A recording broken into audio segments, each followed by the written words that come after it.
Naganap ang malaking trade na hindi inaasahan ng karamihan na napunta si Luka Doncic sa Los Angeles Lakers at ang kapalit nito si Anthony Davis. Hindi lubos akalain ng lahat na gagawin ito ng dalawang koponan na magkasundo sa mabigat na desisyon, biglaan ang pangyayari kaya nakakagulat ito sa lahat, parehong may magandang nilalaro sina Luka at Davis sa season na ito, ngunit hindi yan naging pananaw na hindi bitawan ang dalawang superstar na ito. Samantala sa pangyayari na ito madami ang nagsasabi na lugi di umano dito ang Dallas sa trade dahil nga isang Luka Doncic na may kakaibang galawan sa basketball, at kung iisipin bata pa ito si Luka Doncic kumpara kay Anthony Davis.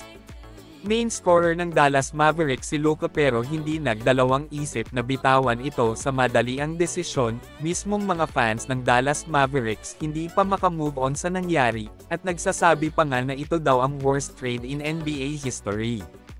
Ngunit malinaw ang pangyayari na tuluyan na talaga na mapupunta si Luka sa Lakers, ito ang mabigat na pangyayari na kailangan tanggapin ng mga fans ng Dallas Mavericks.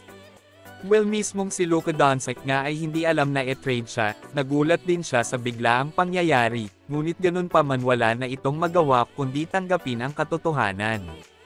Samantala mukhang masaya naman si Luka sa pagkakalipat sa kanya at makikita naman na tila excited pa ito na maglaro sa Lakers pagkatapos ng trade, dahil noon pa man sa una palang sinabi niya na gusto niyang makasama na maglaro ang kanyang idolo na si LeBron James, tila sa trade na ito natupad niya ang kanyang pangarap na makasama si LeBron. At mukhang masaya din dito ang Los Angeles Lakers para kay Luka dahil nga matagal na din na gustong kunin ng Lakers si Luka Doncic. At sinasabi pa nga ng iba na si Luka Doncic na ang magiging mukha ng Los Angeles Lakers sa hinaharap kapag magre-retiro na itong si LeBron James. Well, ano ang masasabi niyo dito mga idol sa paglipat ni Luka Doncic sa Los Angeles Lakers? Habang Dallas Mavericks hindi pa raw tapos na magbuo ng bagong roster at isa ngayon sa kanilang tina-target itong si Kevin Durant, ang pag-uusap patungkol sa trade ni Kevin Durant na gustong kunin ng Dallas ay hindi ito imposible. Seryoso talaga ngayon ang Dallas na magbuo ng bagong Big Three sa pamamagitan nina Kevin Durant, Kyrie Irving at itong si Anthony Davis. Wala na ngayon si Luka para sa Mavs at siguro may plano sila na baguhin ang kanilang sistema para sa pag-abot ng kampyonato. Samantala matagal na ang pangalan ng 14-time All-Star na si Kevin Durant sa usapang trade, at may napaulat na handa o nakikinig umano ang Phoenix Suns sa posibleng trade sa kanya. Isa ngayon na naghahangad sa kanya ang Golden State Warriors na nais din daw na makuha si KD.